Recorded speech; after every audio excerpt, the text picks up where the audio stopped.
ಇವತ್ತು ಎಳ್ಳಮಾವಾಸ್ಯೆ ನಾವು ಆಚರಣೆ ಮಾಡಿದ್ವಿ. ಈಗ ತಾನೇ ಆಚರಣೆ ಮಾಡಿದ್ವಿ. ಎಳ್ಳಮಾವಾಸ್ಯೆ ಉತ್ತರ ಕರ್ನಾಟಕದಲ್ಲಿ ಬಹಳ ಪ್ರಮುಖವಾದ ವಿಶಿಷ್ಟವಾದ ಸ್ಥಾನ ಪಡೆದಿರ್ತಕ್ಕಂಥ ಆಚರಣೆಯಾಗಿದೆ. ಚರಗ ಚೆಲ್ಲೋದು ಅಂತಲೂ ಕರಿತೀವಿ. ಇವತ್ತು ನಾವು ಬಂಧು ಬಾಂಧವರನ್ನೆಲ್ಲ, ನಾವು ಬಂಧು ಬಳಗನೆಲ್ಲ ಆಹ್ವಾನ ಮಾಡಿರ್ತೀವಿ. ನಾನಾ ಥರದ ಅಡುಗೆಗಳು ಮಾಡಿರ್ತೀವಿ. ಹೀಗೆ ಎಲ್ಲರೂ ಒಂದೆಡೆ ಜೋಳದ ಹೊಲದಲ್ಲಿ ಬುತ್ತಿಗಂಟು ತೆಗೆದುಕೊಂಡು ಬಂದು ಸೇರಿರುವುದು. ಉತ್ತರ ಕರ್ನಾಟಕ ಶೈಲಿಯ ಖಡಕ್ ಸಜ್ಜಿ ರೊಟ್ಟಿ, ಚಟ್ನಿ, ಬದನೆಕಾಯಿ, ಕಾಳು ಪಲ್ಲೆ, ಶೇಂಗಾ ಹೋಳಿಗೆ, ಕಡಬು ಸೇರಿದಂತೆ ಇತರ ನಾನಾ ಬಗೆಯ ಅಡುಗೆ ಮಾಡಿಕೊಂಡು ಬಂದು ಬುತ್ತಿಗಂಟು ಬಿಚ್ಚಿ ಪೂಜೆಗೆ ಸಿದ್ಧತೆ ಮಾಡುತ್ತಿರುವ ದೃಶ್ಯ. ಇಂತಹ ದೃಶ್ಯ ಕಂಡು ಬಂದಿರುವುದು ಬಾಗಲಕೋಟೆ ಜಿಲ್ಲೆಯ ಗುಳೇದಗುಡ್ಡ ತಾಲೂಕಿನ ತೆಗ್ಗಿ ಗ್ರಾಮದಲ್ಲಿ. ಹೌದು, ಇಂದು ಎಳ್ಳು ಅಮಾವಾಸ್ಯೆ ನಿಮಿತ್ತ ಚಂದ್ರಶೇಖರ್ ಕಾಳನ್ನವರ್ ಎಂಬುವ ರೈತ ಕುಟುಂಬದವರು ಎಳ್ಳು ಅಮಾವಾಸ್ಯೆಯನ್ನು ವಿಶೇಷವಾಗಿ ಆಚರಿಸಿಕೊಂಡು ಬರುವ ಮೂಲಕ ಗಮನ ಸೆಳೆಯುತ್ತಾರೆ. ಹೊಲದಲ್ಲಿ ಇರುವ ಬನ್ನಿ ಮರಕ್ಕೆ ಪೂಜೆ ಸಲ್ಲಿಸಿ ನೈವೇದ್ಯ ಮಾಡಿದ ನಂತರ ಚರಗ ಚೆಲ್ಲುವುದು ವಿಶೇಷ ಪದ್ಧತಿಯನ್ನು ಆಚರಿಸಿಕೊಂಡು ಬರುತ್ತಿದ್ದಾರೆ. ಬನ್ನಿ ಮರಕ್ಕೆ ಪೂಜೆ ಸಲ್ಲಿಸಿದ ಬಳಿಕ ಇಡೀ ನೈವೇದ್ಯವನ್ನು ಎತ್ತರ ಮಟ್ಟದಲ್ಲಿ ಬೆಳೆದಿರುವ ಜೋಳದ ಹೊಲದ ತುಂಬ ಮಹಿಳೆಯರು, ಮಕ್ಕಳು ಸಂಚರಿಸುತ್ತಾ ಹುಲ್ಲು ಹುಲ್ಲಿಗೋ ಚರಗ ಮುರುಗೋ ಎಂದು ಹೇಳುತ್ತಾ ಭೂತಾಯಿಗೆ ನೈವೇದ್ಯವನ್ನು ಸಮರ್ಪಿಸುತ್ತಾರೆ.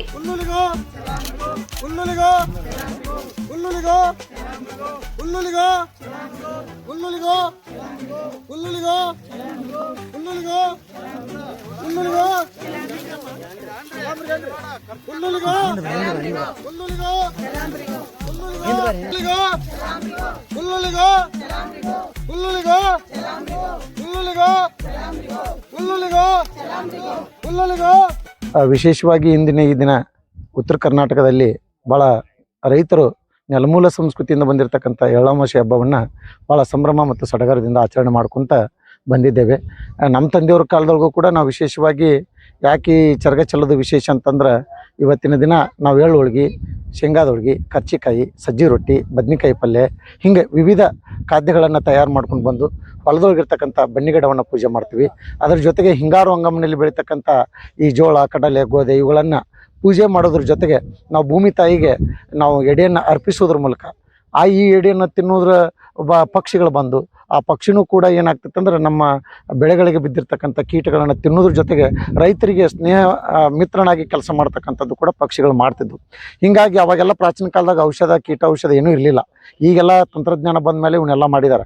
ಆದರೆ ಪ್ರಾಚೀನ ಕಾಲದಿಂದ ಈ ಹಬ್ಬದ ವಿಶೇಷ ಏನಂದ್ರೆ ನಾವು ಹುಲ್ಲುಲಿಗೋ ಚಲಮರಿಗೋ ಭೂಮಿ ತಾಯಿಗೆ ಅನ್ನವನ್ನು ಕೊಟ್ಟ ಭೂಮಿ ತಾಯಿಯನ್ನು ಆರಾಧಿಸೋದು, ಪೂಜಿಸುವುದು ನಮ್ಮ ಸಂಪ್ರದಾಯ ಮತ್ತು ಸಂಸ್ಕೃತಿಯಾಗಿದೆ ಅನ್ನುವಂಥದ್ದನ್ನು. ನಮ್ಮ ತಂದೆಯವ್ರ ಕಾಲದಾಗೂ ನಾವು ಜನಪದ ಸಂಗೀತಗಾರನ್ನ, ಕಲಾವಿದರನ್ನ ಒಮ್ಮೆ ಪುಸ್ತಕ ಬಿಡುಗಡೆ ಮಾಡಿದ್ವಿ, ಒಮ್ಮೆ ಗೀತ ಗಾಯನ ಮಾಡಿದ್ವಿ, ಮತ್ತೊಮ್ಮೆ ಭಜನಾ ಪದಗಳನ್ನ ಮಾಡಿಸಿದ್ವಿ. ಹಿಂಗೆ ನಮ್ಮ ಸುತ್ತಮುತ್ತಲಿರ್ತಕ್ಕಂಥ ಕಲಾವಿದರನ್ನ, ಸಂಗೀತಗಾರನ ಕರೆದುಕೊಂಡು ಅವರು ನಮ್ಮ ಜೊತೆ ಇದ್ದುಕೊಂಡು ಈ ಭೂತಾಯಿಯ ಹಾಡುಗಳನ್ನು ಹಾಡುವುದ್ರ ಮೂಲಕ ಇವತ್ತಿನ ವಿಶೇಷವಾಗಿರ್ತಕ್ಕಂಥ ಕಾರ್ಯಕ್ರಮ ಸಾಹಿತ್ಯಿಕವಾಗಿ, ಸಂಗೀತವಾಗಿ ಕೂಡ ನಾವು ಮಾಡ್ಕೊಂಡು ಬಂದಿರತಕ್ಕಂಥದ್ದು ರೂಢಿ ಇದೆ. ಎಳ್ಳಮಾವಾಸ್ಯೆ ಅಂತಂದ್ರೆ ಉತ್ತರ ಕರ್ನಾಟಕದಲ್ಲಿ ಒಂದು ವಿಶೇಷ ಸಡಗರ ಮತ್ತು ಸಂಭ್ರಮದ ಹಬ್ಬ. ಇದು ಹಿಂಗಾರಿ ಪೀಕು ಫಲಕ್ಕೆ ಬಂದ ಸಂದರ್ಭದೊಳಗಡೆ ರೈತ ಮಕ್ಕಳ ಹಬ್ಬ. ಇದು ವಿಶೇಷವಾಗಿ ಆ ಹಿಂಗಾರಿ ಪೀಕಲ್ಲಿ ಬೆಳೆದಂಥ ಬಗೆ ಬಗೆಯ ಆಹಾರವಾಗಿ ಪರಿಬಲಿಸ್ತಕ್ಕಂಥ ಒಂದು ವೈಜ್ಞಾನಿಕ ಚಿಂತನೆ ಈ ಎಳ್ಳಮಾವಾಸ್ಯೆ ಹಬ್ಬದಲ್ಲಿದೆ ಅನ್ನುವಂಥದ್ದು.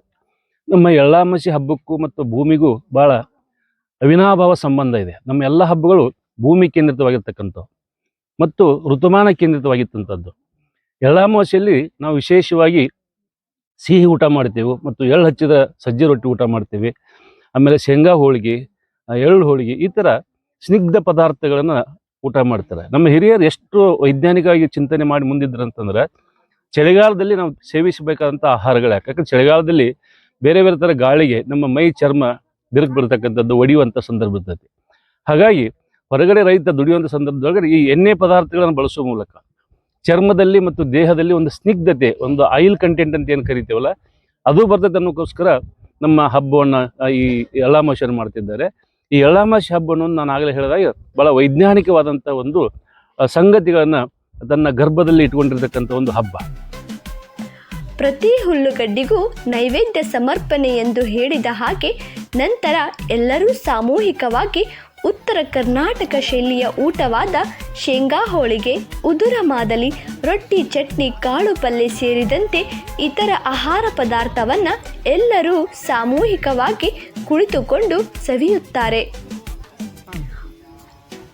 ಇಂದಿನ ಆಧುನಿಕ ಯುಗದ ಭರಾಟೆ ಮಧ್ಯೆಯೂ ಸಂಪ್ರದಾಯ ಪದ್ಧತಿ ನಶಿಸಿ ಹೋಗಬಾರದು ಎಂದು ಚಂದ್ರಶೇಖರ್ ಕಾಳನ್ನವರ್ ಪ್ರತಿ ವರ್ಷ ಸಾಹಿತಿ, ಜಾನಪದ ವಿದ್ವಾಂಸರನ್ನ ಹಾಗೂ ಸಂಗೀತ ಕಲಾವಿದರನ್ನ ಕರೆಯಿಸಿ ಚರಗ ಚೆಲ್ಲುತ್ತಾರೆ.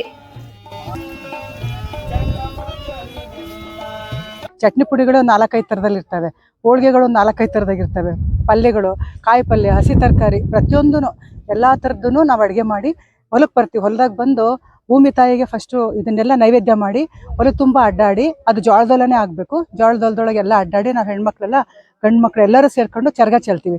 ಚರಗ ಚೆಲ್ಲಿ ಆಮೇಲೆ ನಮ್ಮ ಎಲ್ಲರಿಗೂ ಊಟ ಬಡಿಸಿ ನಾವು ಸಂಭ್ರಮ ಪಡ್ತೀವಿ, ಸಂತೋಷ ಪಡ್ತೀವಿ. ಇವತ್ತು ಉತ್ತರ ಕರ್ನಾಟಕದಲ್ಲಿ ಮಾತ್ರ ಇಂತಹ ಒಂದು ವಿಶಿಷ್ಟವಾದ ಆಚರಣೆ ಉಳ್ಕೊಂಡಿದೆ ಅಂತ ಹೇಳಕ್ಕೆ ನನಗೆ ಬಹಳ ಇಷ್ಟ ಆಗುತ್ತೆ. ನಾವು ಎಲ್ಲರೂ ಕೆಲಸ ಸಿಕ್ಕ ಮೇಲೆ ಬೇರೆ ಬೇರೆ ಕಡೆಗೆಲ್ಲ ಹೋಗಿದ್ವಿ, ಬೆಂಗಳೂರಿನಂಥ ನಗರ ಪ್ರದೇಶಗಳು ಸೇರ್ಕೊಂಡಿದ್ದೀವಿ. ಆದರೆ ಇಂಥ ಆಚರಣೆಗೆ ನಾವು ಓಡ್ ಬರ್ತೀವಿ. ಇಲ್ಲಿ ಓಡ್ ಬಂದು ನಮ್ಮವ್ರ ಜೊತೆಗೆಲ್ಲ ಸೇರಿ ನಾವು ಹಬ್ಬ ಹರಿದಿನ ಆಚರಣೆ ಮಾಡಿ ಸಂಭ್ರಮ ಪಡ್ತೀವಿ. ಪಿಜ್ಜಾ, ಬರ್ಗರು ತಿಂತೀವಿ, ಮತ್ತು ಚಾಟ್ಸ್ ಅಂತ ಬಿಟ್ಟೆಲ್ಲ ತಿಂತೀವಿ. ಆದರೆ ಇವತ್ತು ಈ ಆಹಾರ ಬಹಳ ನಮ್ಗೆ ಆರೋಗ್ಯ ಕೊಡುತ್ತೆ. ಎಸ್ಪೆಷಲಿ ಈಗ ಏನು ಸೀಸನ್ ಬಂದಿದೆಯಲ್ಲ, ಸೀಸನಲ್ಲಿ ನಮ್ಮ ಮೈಕೈಯೆಲ್ಲ ಒಡೆಯೋದು, ಎಣ್ಣೆ ಅಂಶ ಕಡಿಮೆ ಆಗೋದು, ಆ ಥರದ್ದೆಲ್ಲ ಇರುತ್ತೆ. ಆದರೆ ಇವತ್ತು ನಾವು ಶೇಂಗಾ ಹೋಳಿಗೆ ತಿಂತೀವಿ, ಎಳ್ಳೊಳಿಗೆ ತಿಂತೀವಿ. ಇವತ್ತಿಂದ ನಾವು ಈ ಥರ ಎಣ್ಣೆ ಪದಾರ್ಥಗಳು ತಿಂದ ಆರೋಗ್ಯಕ್ಕೆ ಒಳ್ಳೆಯದು ಅಂತೇಳ್ಬಿಟ್ಟು ನಾವು ಶುಭಾರಂಭ ಮಾಡ್ತೀವಿ. ಇವತ್ತಿನಿಂದ ಎಣ್ಣಲ್ಲಿ ಜಿಡ್ನಾಂಶ ಇರುತ್ತೆ, ಶೇಂಗಾದೊಳಗೂ ಜಿಡ್ನಾಂಶ ಇರುತ್ತೆ. ಈ ಥರ ಒಳ್ಳೊಳ್ಳೆ ಅಡುಗೆಗಳನ್ನ ನಾವು ಊಟ ಮಾಡ್ತೀವಿ ಇವತ್ತಿನಿಂದ.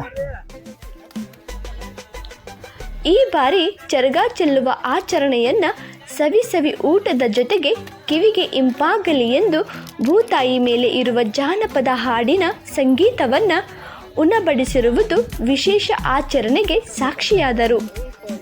TV10 news, Bagalkot.